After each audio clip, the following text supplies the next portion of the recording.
Good evening and welcome. I got recommended a show called Nightbeat. It's a radio drama that aired on NBC from 1950s into 1952. I decided to listen to a couple of episodes and I picked two of them that I thought stood out. So I'm going to play them for you and I hope you enjoy them.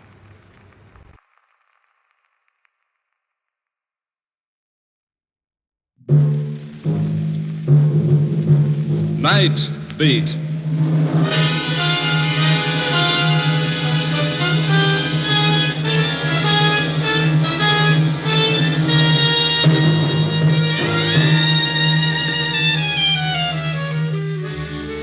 Hi, this is Randy Stone. I cover the Night Beat for the Chicago Star. The stories I run into start in a million different ways. This one began with a gun in my face and ended with the number 13.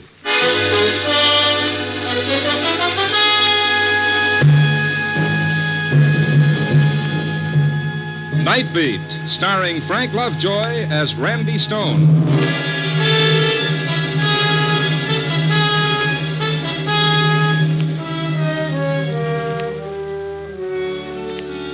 It's night again in Chicago, and that's when I start out looking for a story that'll make you say, it takes all kinds to make a world.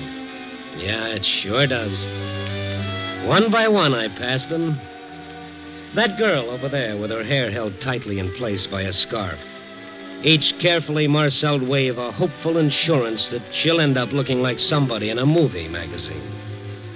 Or that beaten old man picking a crumbled, soiled newspaper out of a rubbish can. Why does he want a paper? He knows tomorrow will be the same for him no matter what happens in France or England or just around the corner. So tonight, I found myself in a quiet section of the residential district. I wondered what was behind the lighted squares of glass and what went on. Who were those people and what were their problems? I kept going and I walked into... I beg your pardon. Oh, yes? I hesitate to bother you, sir, but do you have a match? I have a lighter. Will that do? Thank you. There you are. Oh, just a moment. Yeah. I am afraid I didn't get a light after all. What's the matter, Pop? Afraid to ask me for the touch? Here. Please, put your hands up. What? I'm not joking. I have a gun. Oh, I see it. Put your hands up. Okay. Like this? I warn you, I'll shoot if you try anything. Well, rule number one when facing a stick-up man who's obviously pulling his first job, be very careful. It's not my first. Oh, a hardened old offender, Hand me your wallet. What, with my hands in the air? Put them down, but remember what I said now. Sure.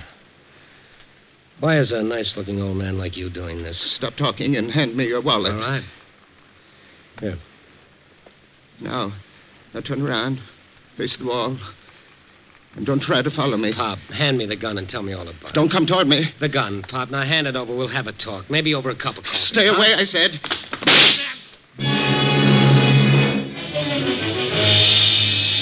I should have had better sense. A novice at a stick-up is like a kid with the Einstein theory. He doesn't know what it's all about, and he shoots out of sheer fright and nervousness. That sharp, searing pain across my temple before I blacked out told me a bullet had creased my skull. That's all I remembered until I woke up in a precinct police station. Well, coming out of it, huh, Stone? Oh, my head, Kalski, did you get him? Nope. Prowler car picked you up. Somebody reported a shot. Oh, and you brought me here. Want to try sitting up? Oh, sure. Oh. How close was it? Quarter of an inch from pay dirt, I'd say.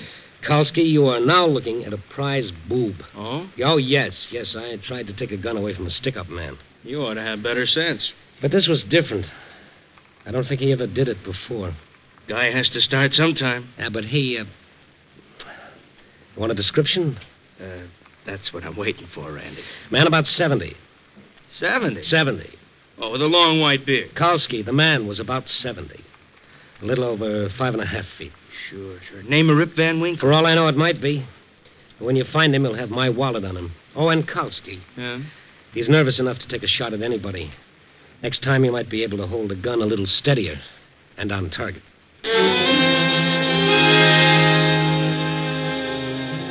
So, 10 minutes later, I left the precinct station. Kalski put out a call for the little old man who made like Jesse James. I went back to my desk at the Star. Maybe I had a story. I wanted to wait until the police picked up the old man because whatever made him turn bandit was a story. An hour passed, and I was just about getting ready to give up. Oh, hi, Mr. Stone. Oh, hello, Larry. I didn't come in this time of night. You're almost always out. Larry, you don't know how close I was to that permanently. Hurt your head? Yeah. How? Well, I was wearing my hat with a feather in the band. Huh? Yes, I got mixed up in a badminton game. I don't get it. Well, you work on it, kid. I'll see you tomorrow. Oh, I get it. Feather, badminton. A for effort, Larry. Oh, hey, I almost forgot. What? Here's a package for you. For me? What is it? Oh, no. Open it up and see. That's working them out, kid. Where did you get this? Hey, that's a wallet with some dough in It's it. mine. I said, where'd you get this? Dame gave it to him. Where is she? Left, I guess. By the elevator? I guess so. Leastways, she was waiting for it when I You left. sure it wasn't a man? I'm old enough to tell the difference. Oh, I stand here chewing the fat. Hey, what's going on? Hey, Mr. Stone. Larry, stay by the phone. Take down anything that comes in. The woman who brought back my wallet had 8 floors to go down on that slow night elevator. I had a chance to beat her to the lobby, so I took the stairs 5 at a time.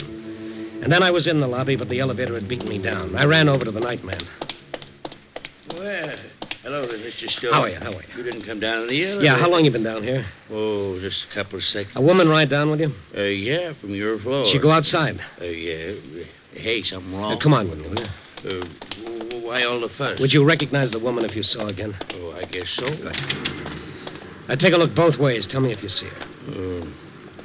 Had on a little hat, old lady, too. Old? How old? 60, 65, thereabouts. Shape. You see her? Ain't sure, but I think that's her at the bus stop. Which side of the street? Other side, next block. Okay, thanks. See you later. Maybe it was she, maybe it wasn't. I hurried across the street just as a bus pulled up and took on a passenger. A little old lady wearing a little hat. I reached the stop as the bus was pulling away.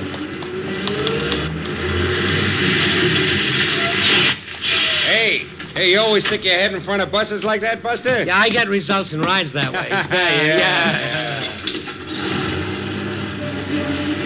There were other vacant seats in the bus, but the one I wanted was next to a little old lady. A little old lady whose eyes were red, as though she'd been having a real good old-fashioned cry. She didn't even notice me sit down on the seat beside her. For a moment, I just sat and watched her frail, blue-veined hands pulling on a wet handkerchief and sobbing. There's something wrong, lady. No, I'm all right. Thanks for returning my wallet. There's $10 missing. Oh, I don't know what you're talking about. I don't know anything about your wallet. You know, be easy to check that. We get off, we take a bus back to the Star Building. There's a night man and an office boy who saw you. This is my stop. 2 blocks from the paper? That's a short ride. Now, look, I don't know what this is all about, but I'm willing to learn. Now, you can either tell me here or we can go somewhere else. Can't you just forget it, please? Forget it. I could have been killed. I know, but he didn't mean it. Who was he, or who is he? He's my husband. Oh. Well, do you want to talk about it? If I tell you why he did it, will you help him? Look, let's get off this bus. We'll take a cab to... Well, where? I want to go home. I want to go home. All right. I'll take you home. But something tells me I'm sticking my neck out.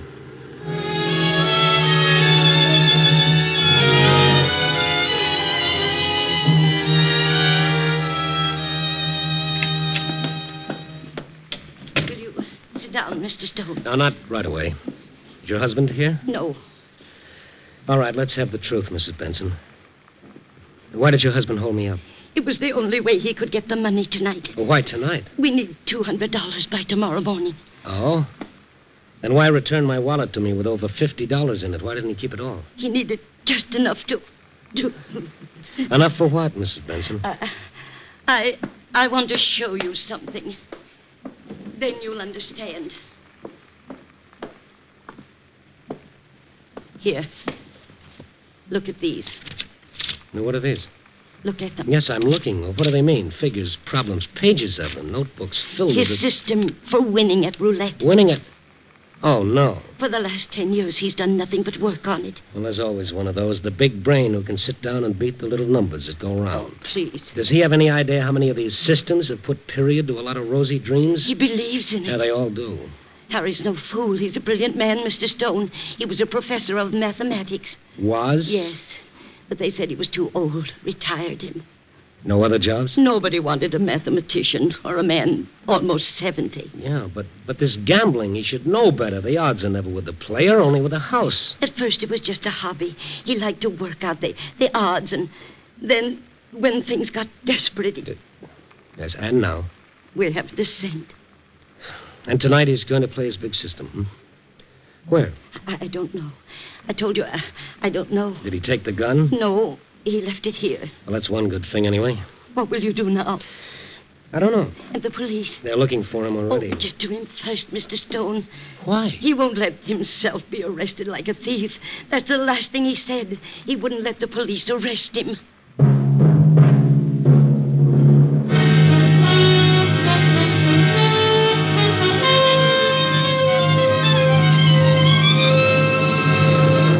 You are listening to Nightbeat, starring Frank Lovejoy as Randy Stone.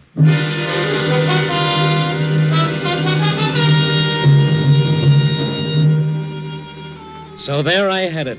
A little old ex-professor of mathematics with another system for beating an unbeatable game.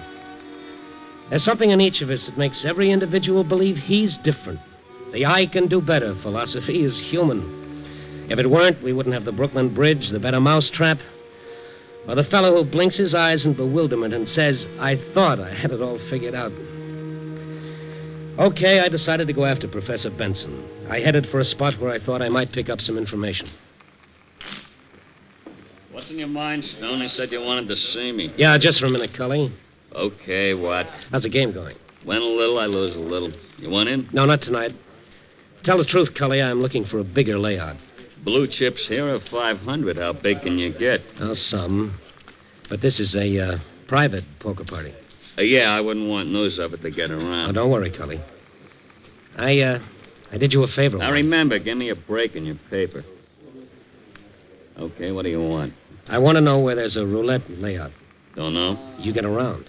Some, but I don't talk about it. Just this once, Cully. Why? I'm looking for somebody who might be playing. Why? I gotta find him. Why? Oh, Cully, you're repeating yourself.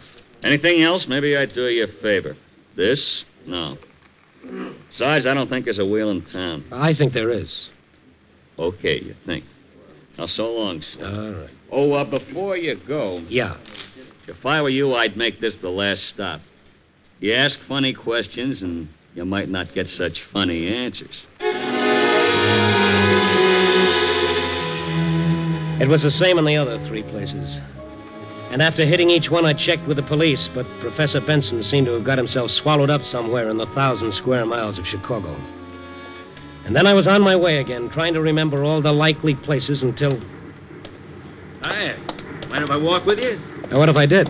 Oh, I'd walk anyway. I need exercise. My doctor says so. Hey, you got a doctor? Oh, yeah. What's your problem? Oh, not much you couldn't clean up, Stone. Oh, you know me. Hmm? Sure, everybody knows Randy Stone. You're real famous, like. You're getting even more famous tonight. What's the answer to that? You've been around a few places. And that's illegal? No, but it's silly. Okay, so I'm silly. So long. Glad to meet you. Hey, not so fast, Stone. We got to talk. On what subject? Money? That suit you? All right. Get rid of it. What have you got to say? Look, Stone, everybody wants peace and quiet. The whole world's in a mix-up because one guy don't agree with the other guy, right? Oh, my. Another big thinker with brass knuckles. Yeah. Now, like I say, everybody wants peace and quiet. But there's a lot of guys have to make a living in a funny way. Why don't you get to the point? Sure. Now, take you, for instance, for example, huh? Your boss says, Stone, go out and see how many gambling joints are buzzing. So you, being a nice hard worker, you go out... Nobody sent me out for that. Okay, so nobody sends. But somebody sends me. So what about it? Nothing. Only everybody likes to see everybody else happy. Maybe this could do it for you. How much is that? $1,000. I'm stirring up a lot of muddy water, huh? Yeah. You've been to 3-4 places. And to the cops. Not for what you think. I ain't paid to think, only to carry out orders. This is one. Want the dough? Listen, I'm only looking... Yeah. Looking for somebody. Cut it out. I'm telling the truth. I'm telling the truth, too. Stone, put your nose in one more place where they don't like stuck-in noses, and somebody will push it right to the back of your head.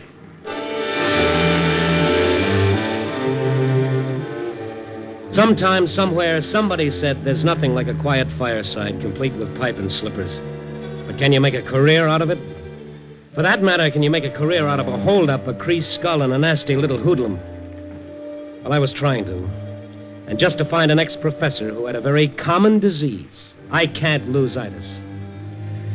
Okay, I'd try one or two more places, and then I'd quit. I got the same answers, and by this time the name of Randy Stone was enough to close more doors than a quarantine sign.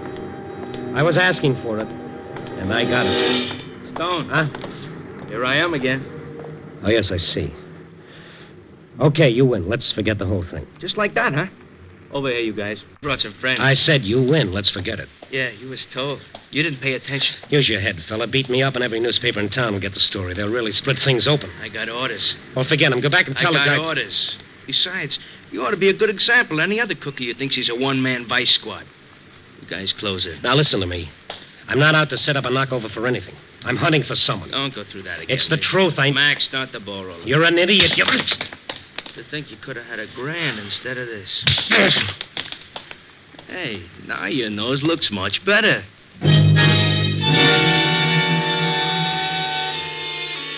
A professional working over is done with finesse. It's meant to stop just short of murder, but leave a nasty memory.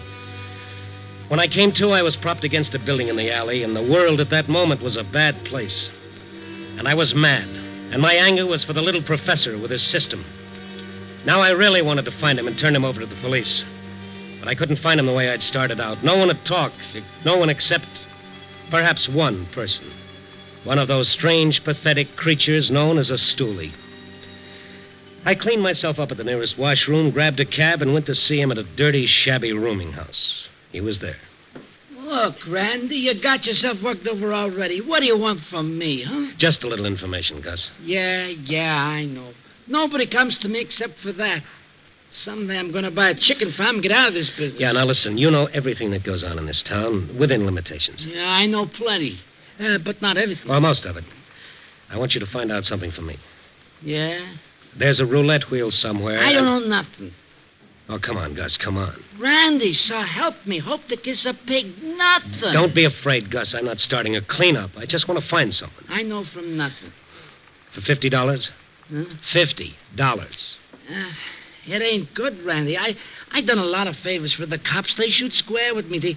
They kind of see I don't get hurt, but you... This isn't a crusade. I want to find someone. You leveling, Randy? I'm leveling. Well, if you ain't, if anything happens, both of us could end up real bad in the red. I do a nice business. All right, just between you and me, Gus. Now, how about it? $75? Okay, 75. Now? I haven't got it on me. You know I'm good for it. Then send it to me, not bring it personally. All right. I'll send it to you. Uh-huh. Now, who do you want to find?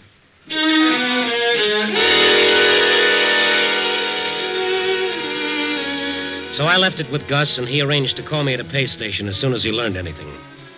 I waited in front of the phone for an hour, and then an hour and a half. And all the while, I wondered what was happening with Professor Benson. The thing was building up in my mind. It'd be ironic if his system worked with my money.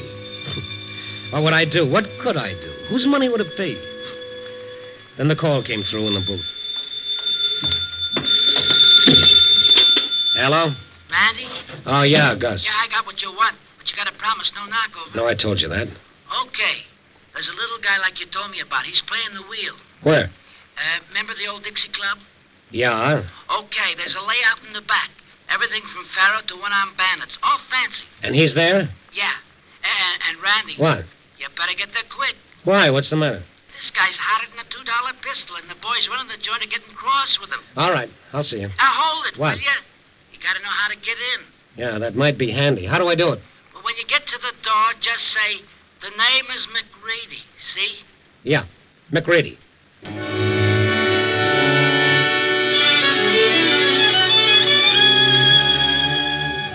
I went back to Mrs. Benson because I figured I might need her. And then the two of us went to the old Dixie Club. From the outside, it looked like a boarded-up house. But Gus knew what he was talking about. A knock on the door, it opened a tiny bit, and I was McReady. Then the door opened all the way. Mrs. Benson and I went in, back to a big room filled with people. But the dice game was deserted, so was the blackjack table, and the faro layout, also the poker tables.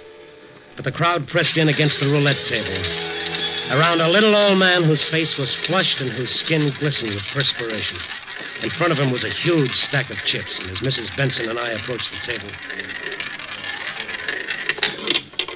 Number 11, black. I won. I won again. It's working. You see, everyone, it's working. Hello, Benson. Stone. Uh-huh. Doing all right, huh? Please, you're not here to take me away. Well, that's the general idea. Harry, come with us. Oh, no. Look, I've got all this, and there's more to come. Okay, you're ahead. But there is something else. Earlier this evening, you did... Here's your money. Take it. Harry, I've never seen you like this. Dora, all this money, yours and mine. Yeah, all right. Now, come on. Pick it up and let's go. No, I won't let you take me till I play to the end of my system. Your system, yeah. Yes. I've waited for this.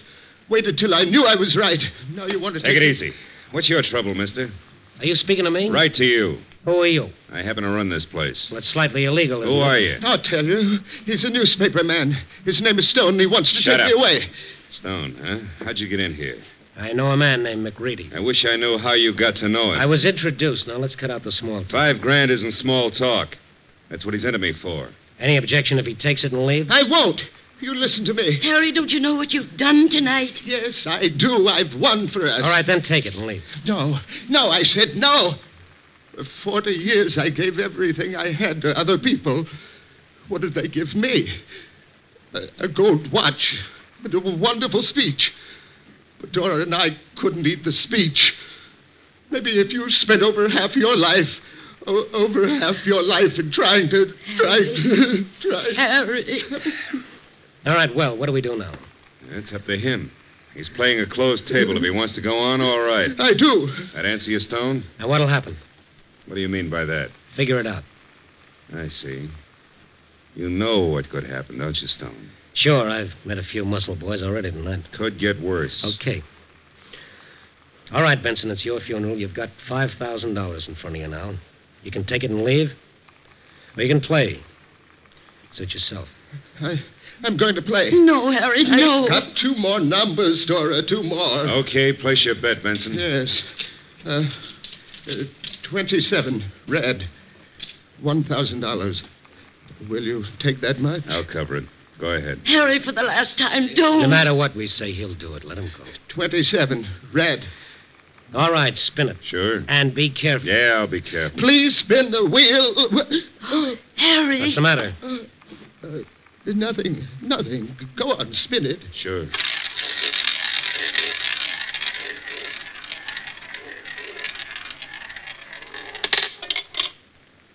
Number 27, red. You see? You thought I was crazy, but look at it. I've won again. Harry! Benson! Come on, help me get him away from the Take him into my office, will you? Get him away from here. I've got to play one more. Yeah, sure. You've got to play one more number. Give me a hand, somebody, please. That's it, thank you. Don't Come on, take me Benson. away. Please, Come on. Please. All right, on the couch. This way. Oh, you don't understand. There's one more number. My money. Where is it? It's at the table. Now, take it easy. No, my money. Somebody will steal it. It'll be all right. Dora, go back and get it. Dora, go I'll back. call for a doctor. No. Let me up. No, Harry, lie down. My money. Get it, Dora. Get it. All right. Get it. Stay with him, Mrs. Benson. Don't let him up. Yes.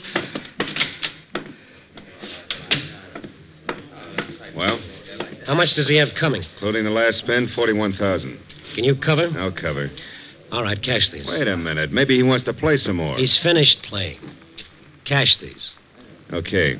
Eddie, get 41,000 in the safe and... No! Leave it there. What? Leave it there. What are you talking about? He wants to play it. Oh, he's crazy. Let me talk to him. No, he won't listen. He wants to play it to the end. He made me promise I would. Well, do you want to? I promised. All of it? Yes. Can you cover that much? Not at 35 to 1. 20 cents on the dollar, take it or leave it. Take it and I'll spin. Leave it and I'll close the wheel now. I'll play it. Oh, for the love of heaven, Mrs. Benson, there's $41,000 here. Do you realize you can lose? He said I couldn't. I bet he's got... I promised I'd play it on number 21. Oh, let me talk to him. Let me... No, I made a promise. Play it. 41,000 on number 21 red. Is that what you want? Yes. All right. A fair spin. A fair spin. And the last one. Go ahead, please. Go ahead. All right. 21 red.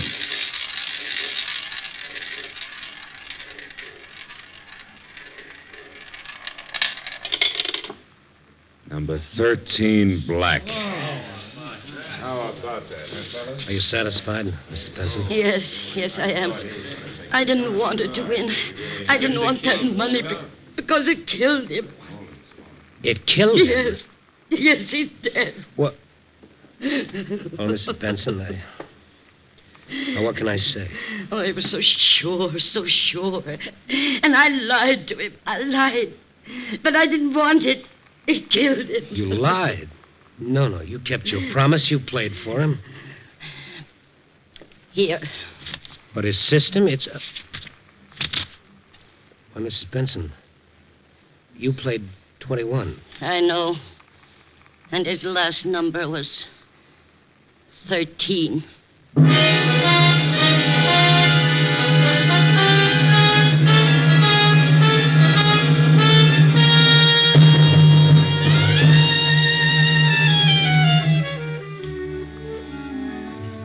Well, here I sit, back in the office, wondering, watching the lights go out and the dingy gray of dawn creeping through the streets.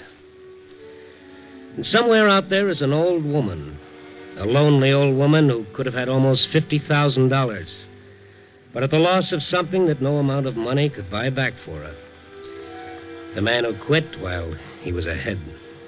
Yep. Where there's a winner, there's a loser. That's the way it's been, and that's the way it'll always be. Oh, well. Copy, boy.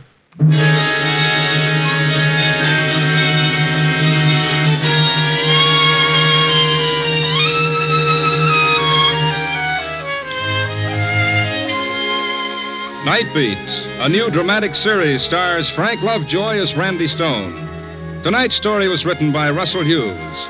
Nightbeat is edited by Larry Marcus and directed by Warren Lewis. Music by Frank Worth. Others in tonight's cast were Jane Morgan, Stan Waxman, Wilms Herbert, William Tracy, Gerald Moore, and Jack Crucian. Frank Lovejoy will next be seen in Milton Sperling's production Rock Bottom, released by Warner Brothers. Throughout the week, NBC brings you the very best adventure mystery dramas on the air. You'll hear action-packed, fast-moving plots to hold your interest right up to the smashing climax on NBC's thrilling mystery shows. During these stellar programs, you'll hear mystery and intrigue, adventure, and high-tension drama. Match your powers of observation against the best in detective fiction, in solving crimes and unraveling intrigue. There's fast-moving action to lift you from beside your radio into the romantic land of mystery and adventure.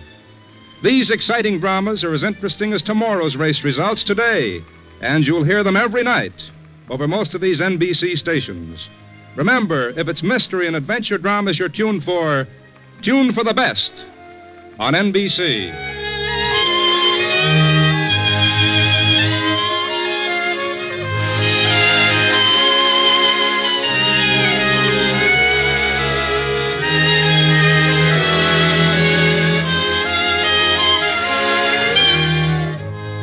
Listen next week at this same time and every week as Randy Stone searches through the city for the strange stories waiting for him in the darkness. The stories that come out of the shadows to find their way into Nightbeat.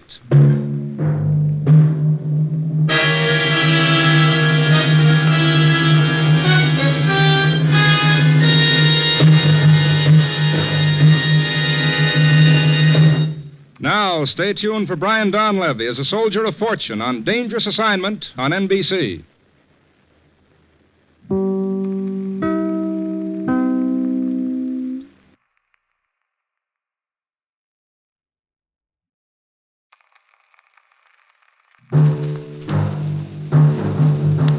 Nightbeat.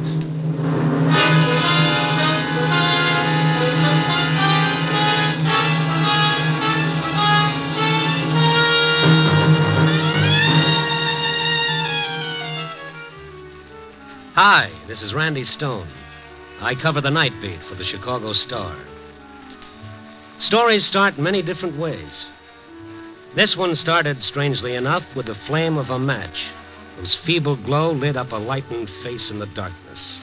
A frightened face twisted by an agonizing fear of death.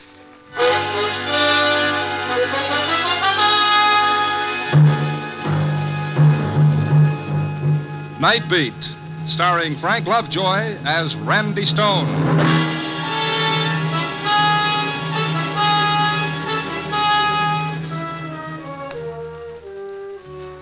The night is a thief, some poet once wrote, that steals the colors from the day. It's kind of pretty if you like words, but for my dough, they're not exactly true. Because there are colors at night. The burning red of passion, the angry green of jealousy, and the ugly, terrifying black of fear. This was one of those nights when pickings were slim. I'd cover the town from Henrice's bar in the Mart, out to Hyler's on the North Shore, and back downtown again with nothing to show for it. I was taking a shortcut through Lincoln Park to pick up my car. At that time of night, the park was pretty deserted, except for this girl walking up ahead of me. Not a bad silhouette, I might add, against the distant light. We were about halfway through the park when suddenly she stopped and threw herself onto a bench at the side of the path. There was something almost desperate about the way she did it. I ran up to her. Excuse me, are you all right? Yes, I'm all right. Well, I thought maybe you were sick or something. I told you I'm all right. Now, will you please let me alone? Oh, now look, lady, it's not what you think. Well, this park at this time of night, it's no place for a girl to sit around by herself. I don't need any help. Just go away. Oh, sure, I'll get lost. I can see you're all right. Only you don't mind if I just sit here and smoke a cigarette before I go. It's a public park. I don't care what you do. Thank you. You care for a cigarette? No. Of course, in order to really enjoy a smoke, you've got to have a match first. I said in order to enjoy a smoke, you've got I heard you. Here. Thank you. Here. Keep the book. No, you better hang on to these. I won't need them. Well, you might need them later tonight. After tonight, I won't need anything. Oh, now, wait a minute. That's no way to talk. The only time you're not going to need anything, sister, is after you're dead. Why did you say that? What? That about being dead. For no reason. Why? Because after tonight, I will be. The girl jumped up and started running. Here was a kid that was afraid. Afraid of death or afraid of life. But then, isn't everybody? I turned the matchbook over and looked at the ad on the cover. Penguin Club. A little all-night jump and jive place over on Clark Street. That's one I've been missing lately. On a hunch, I ambled up North Avenue in that general direction, turned up Clark a ways, and there it was.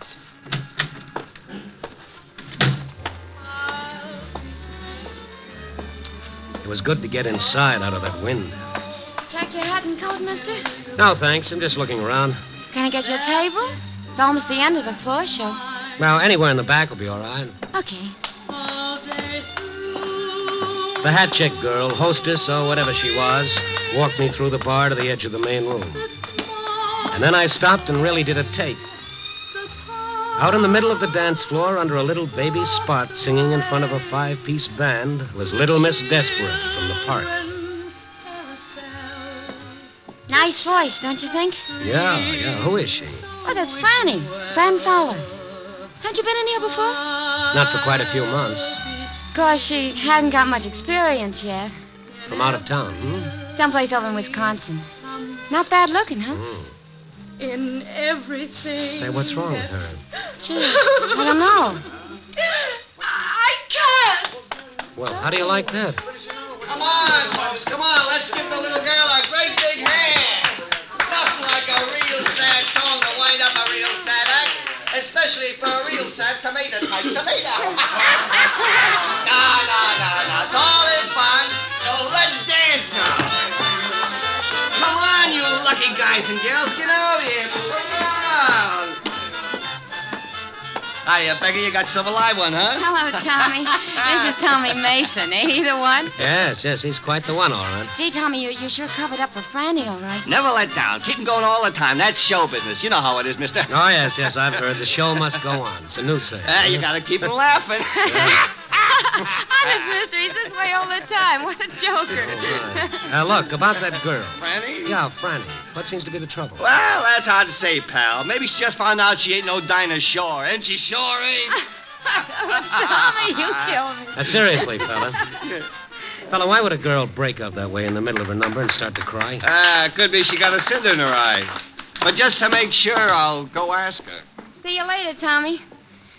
Come on, fella. How's about buying a girl a drink? Oh, sure, in a minute. About this Franny. Look, do we have to talk about her? I thought you came in here for some fun. Maybe I get my fun wondering about people. What time's the next floor show? Next one's at 2, then 4. Oh, they're not kidding about this all-night business. And still another one at daylight. She's singing all of them? How should I know? She missed most of the 12 o'clock show. Just got here for that last number. Any idea where she lives? A rooming house around on Erie Street. No, the number? 391. You know, you ask an awful lot of questions. Well, that's my business. I'm a reporter, Randy Stone. I might have known it. Look, you're not going to bother her tonight, are you? Of all nights? Tonight? This is the night that Charlie Dana's being executed down at Joliet. What's that got to do with her? Well, how would you feel? Look, Mr. Stone, she's human. This is the night her boyfriend's going to die.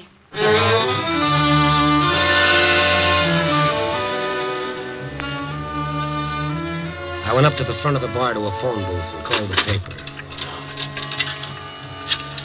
There was something about this in the back of my mind somewhere. Something I ought to remember but couldn't. I had the girl on the board put me through to Gabby in the library. Library? Oh, hello, Gabby. This is Randy. Yeah, Randy? What have you got on the Charlie Dana case? Still a little early, Randy. Execution's not set until 1:30. No, I mean old stuff. Oh, I got the file right here, Randy. Dug it out earlier for background. Good. Anything on a girl named Fran Fowler? Yeah, let's see. Charlie Dana, small-time gambler, killed a guy named Danelli. Oh, yes, I remember that. A gambling beat. Execution originally set for November, but he got a couple of months' stay. Oh, here she is, Fran Fowler.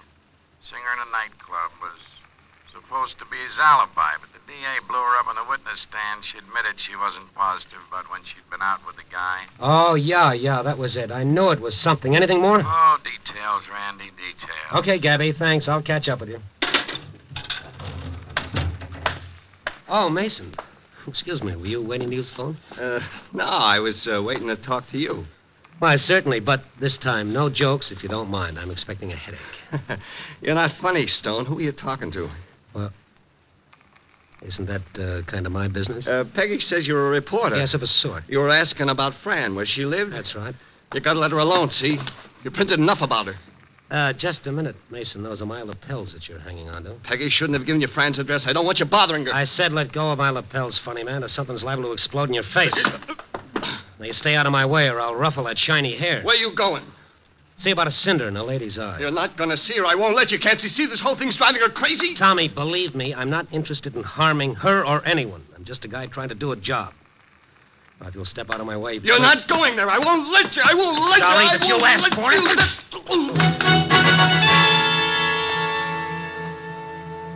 My, that's a real nervous fella. Now that he'd made such an issue out of it, going around to see Fran Fowler was a definite must on my schedule. I picked up my car and drove over to Erie Street. 391 wasn't much different from any of the rest of the rooming houses on the block. I got the number of her room from the mailbox and started down the dingy corridor to room 8. I knocked at the door, but there was no answer. I knocked again, and then I smelled gas. Hey, anyone in there? Miss Fowler! Fran! I put my shoulder to the door, and the flimsy lock snapped open. I rushed into the gas-filled room, holding my breath until I could smash open the window and let in some air. And then I saw Fran Fowler, the girl from the park, lying across the bed. And on the table beside her, one of those 2 burner gas stoves with both jets wide open. I turned them off and started shaking the girl. Miss Fowler, Franny, come on, get up. You gotta get out of here. Let me alone. Look, am I gonna have to carry you? Put me down. You little fool, this room is filled with gas. My purse. Where? On the table. Okay, I've got it. Oh, Fine thing with a gun in it. give that to me. Outside, baby, outside.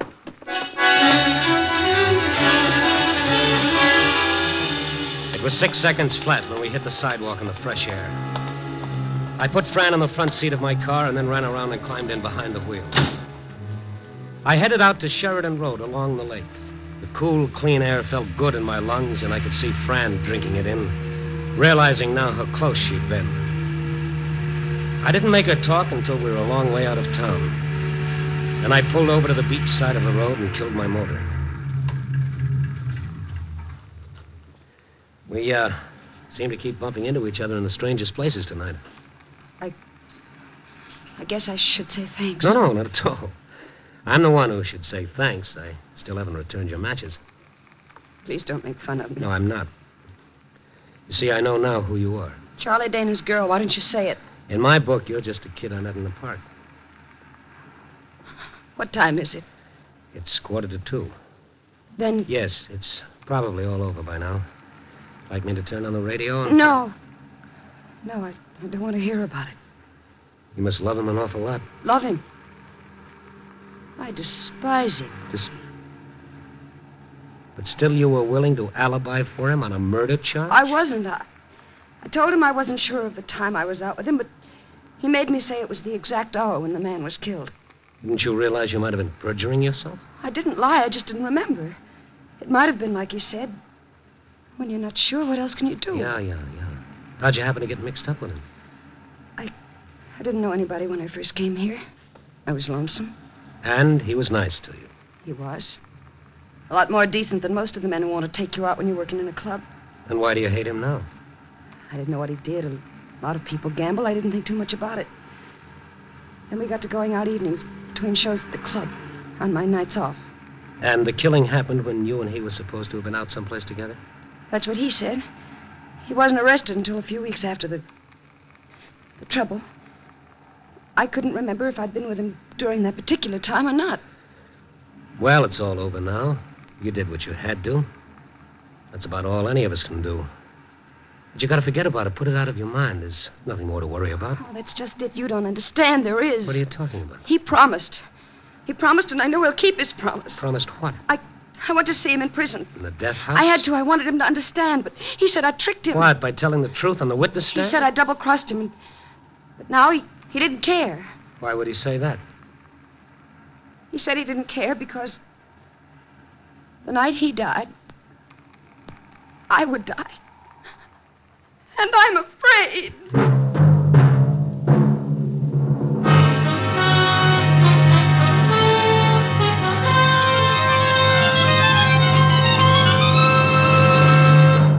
You are listening to Nightbeat, starring Frank Lovejoy as Randy Stone.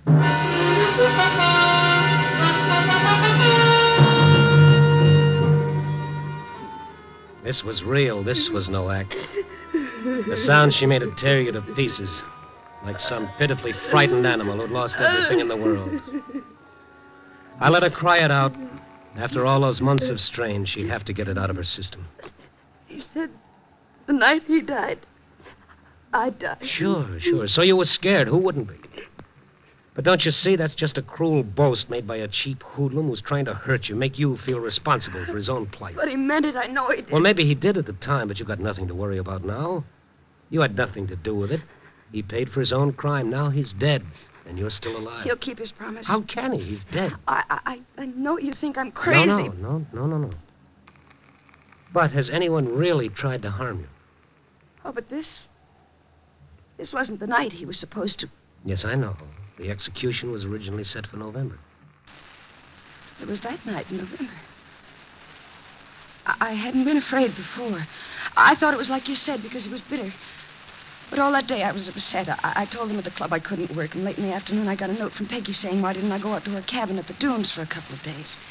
Nobody would bother me, no reporters, and I could get a good rest. So I drove out there that evening. It was quiet. Nothing around. Just empty sand dunes and her cabin all alone on the edge of the lake. I called Peggy at the club to let her know I got in all right. Oh, hello, Fran. Where are you calling from? Why, from your place. My apartment? No, your cabin. At the Dunes? It was swell of you, Peggy, to let me come out here. Well, of course, Franny. You're welcome to use the place, but I don't quite know what you mean. Well, your note this afternoon telling me to come out here. I didn't write you any note. Oh, come on, Peggy. You did. You even told me where the key would be under the flower pot. But, kid, that's where we always keep it. Everybody knows that. Peggy, Now, don't worry about it, kid. One of the girls probably sent you the note and just hasn't had a chance to tell me about it yet. I should have thought of it myself in the first place. No, wait, Peggy. I'm scared. Well, what in the world of? You remember what I told you about what Charlie said the last time I saw him?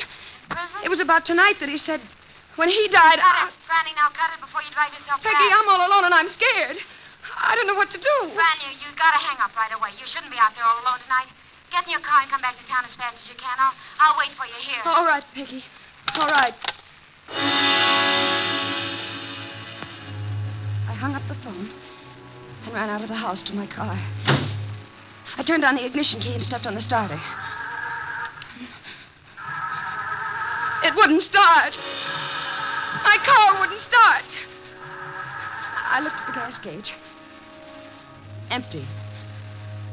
Somebody had drained the gas out of my car. I got out in a panic and started toward the highway.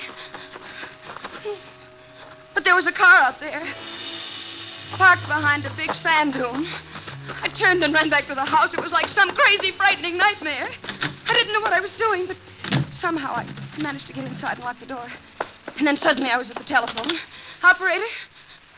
Operator, answer me. Operator, you've got to answer. I want the police.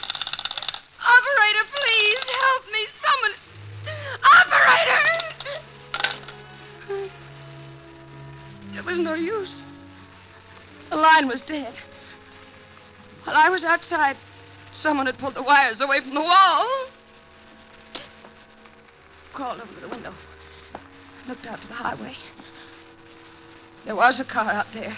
Its lights were on. But as I looked, they went out. And now, I was alone. In the dark. With him out there.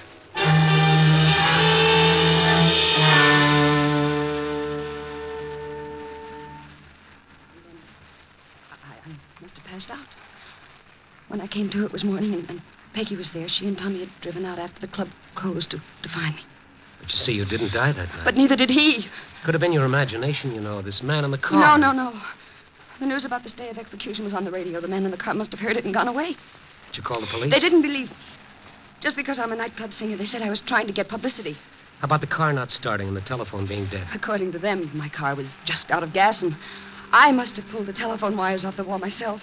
In the panic you were in, you could have. But I didn't. I tell you, I didn't. All right. Anyway, it's tonight that we're concerned with. I don't know what to do. I just don't know what to do. Well, if it's true, this fear you have, you've got to find it out tonight. If you don't, it'll haunt you the rest of your life. Oh, I know, but how? You've got to go back to your room. Oh, no, I'm afraid. I'll be with you. I still got your gun, remember? By the way, what were you going to do with that? I didn't have the nerve to use it. Even on myself. Well, if anything is going to happen, it'll happen tonight. Not tomorrow or any time after that, but tonight. We'll go back to your place now and wait. Until it's daylight.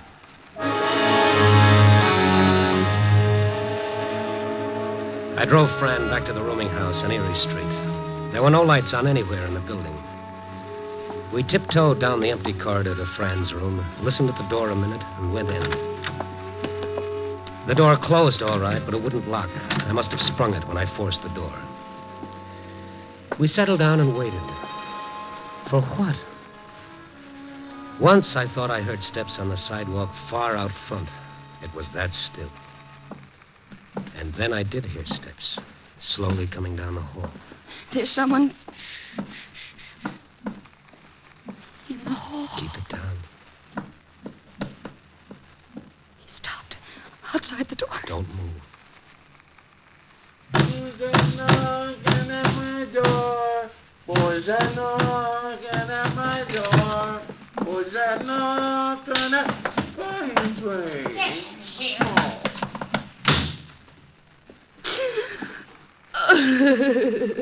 Okay. Go ahead, kid. Go ahead. You got it coming. I'm sorry. I'm all right now. Nothing to be sorry about. I was kind of scared myself. It's a funny thing about fear. It's catching. Look out the window. It's almost light. And this all night has gone for good. You see? It was all in your mind. Things you were frightened of. It was nothing, really. You won't be afraid if I go now. No. I've caused you an awful lot of trouble. Oh, now, you cut the howdy. You'll get me going. And the kids at the club, I guess I should go back there and let them know I'm all right. What the doctor ordered for you was a little shut-eye. I'll stop by on my way and give them the word. Good night. Good night. Oh, here's your gun. You might want to pawn it for a couple of pair of nylons.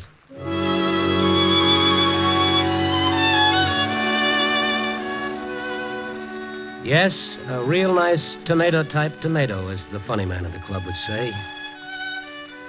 On the way over, I got thinking about him and that girl, Peggy. Come to think of it, that was one point Fran had forgotten to clear up for me about the note that sent her out to Peggy's cabin at the dunes that night. Yeah, my mind wouldn't let go of that. When I got to the club, it was daylight, and they were folding up the joint, and Peggy was sitting alone at the bar. Well, you got a nerve coming back here after... How's your boyfriend? He's not my boyfriend. It's a figure of speech. Where is he? He just left. Okay, I'll settle for you. If you don't mind, it's a little late for small talk, mister. Okay, I'll give it to you fast. It's about that note you wrote to Fran Fowler last November on the night Charlie Dana was supposed to die. What note? A little late for small talk, remember? I don't know what you're talking about. You don't know anything about a note inviting Fran to stay out at your place at the dunes? I told her. I didn't know who wrote it. Were you telling the truth? Yes, I was. Okay, maybe you were. But you found out later who wrote it, didn't you? No, Now tell me the truth. Or would you rather tell the police? All right. I did find out, but it wasn't like you think. Well, who was it? Tommy Mason. Tommy Mason, the funny man? His idea of a joke, no doubt. A hilarious joke that might have scared a poor kid to death. No, you're wrong. It wasn't a joke. Well, then why? Why did he do it? Because he's in love with her. He made me swear I wouldn't tell her. He wanted to wait until the time when she needed him, and then he'd tell her himself. Until she needed him? How was he going to make her need him? Use a condemned murderer's empty threat to frighten her out of her sanity so she'd need him? Is he crazy? He is where Fran's concerned. Where is he? I don't know. He's been like a maniac all night since you left here. After every show, he's gone over to Fran's place looking for her. He's crazy jealous. Jealous of whom? Of you. He thought she was with you. What if she were? This was the night. He was sure she would need him, and instead she turned to you. Don't you see? Yes, I do now. Thanks.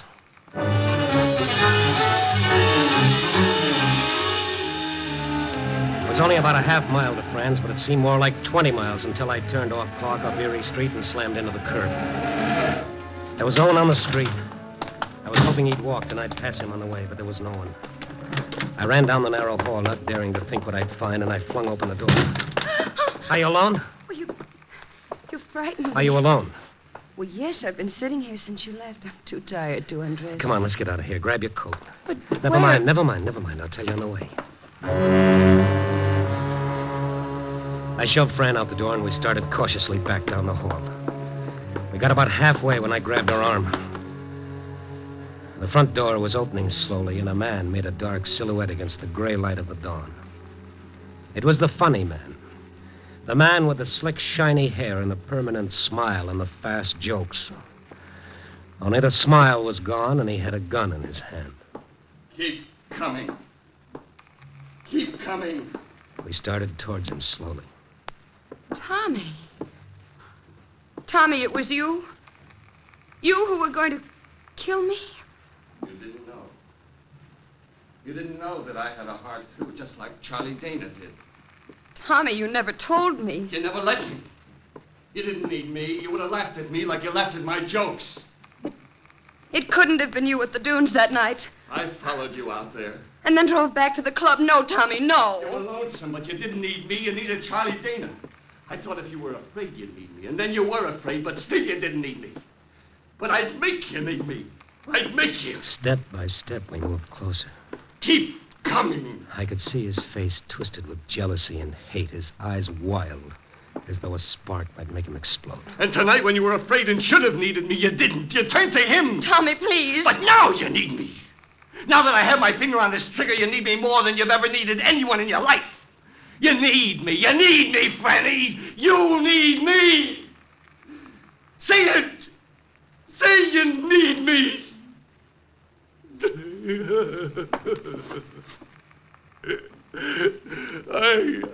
I can't shoot.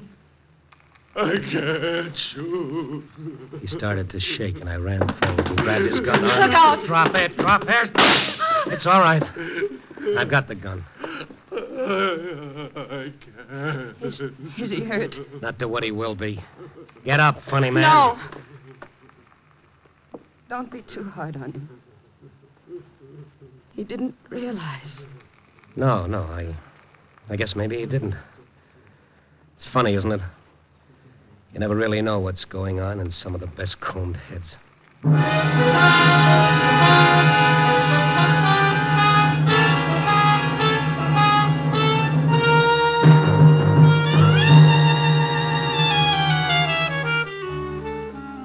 Well, that's the way it goes. A little later than usual this morning. The day shift has already moved in and let the night crew wander off to their own private little beds. Well, at least I got to see the sun come up. And here I sit, still trying to make it all add up. But no matter how I figure it, the only answer I get is, you never know about people.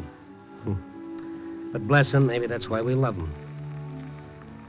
See that man walking towards you with a smile on his face? What's he smiling about? Or is it just so you won't notice how he's screaming inside? Ooh, the trouble with me is I haven't had my coffee yet. Coffee, boy.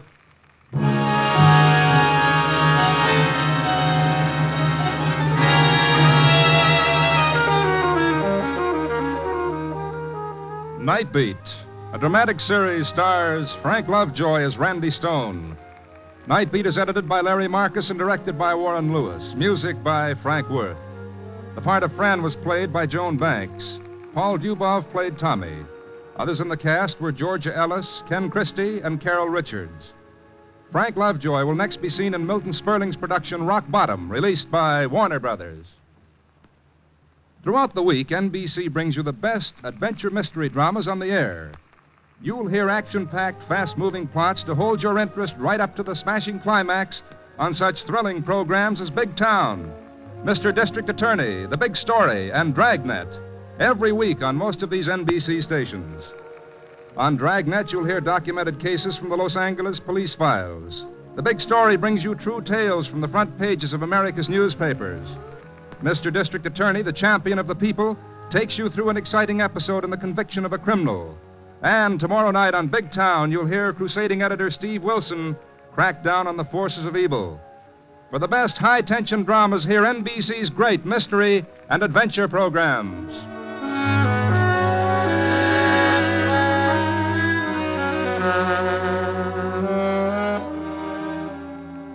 Listen next week at this same time and every week as Randy Stone searches through the city for the strange stories waiting for him in the darkness. The stories that come out of the shadows to find their way into Nightbeat.